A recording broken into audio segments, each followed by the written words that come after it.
Here we have a map of Toronto and its subway transit system.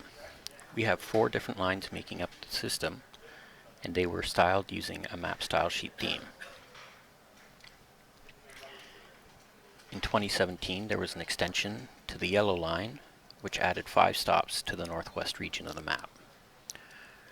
When I made this map back in early 2017, this was the most up-to-date data available.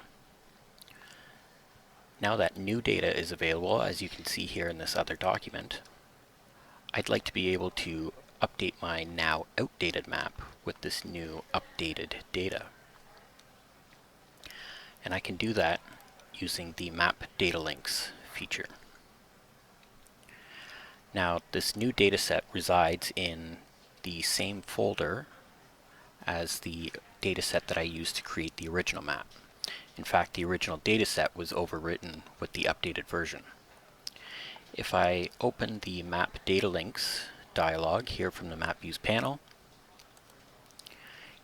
you can see here that I have 2 data links in my document.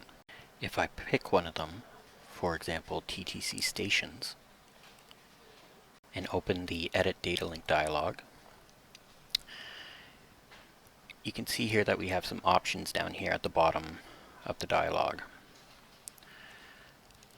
One will allow MAPublisher to check for modified source files when opening the document, and it gives you the option to update the data or leave it as is.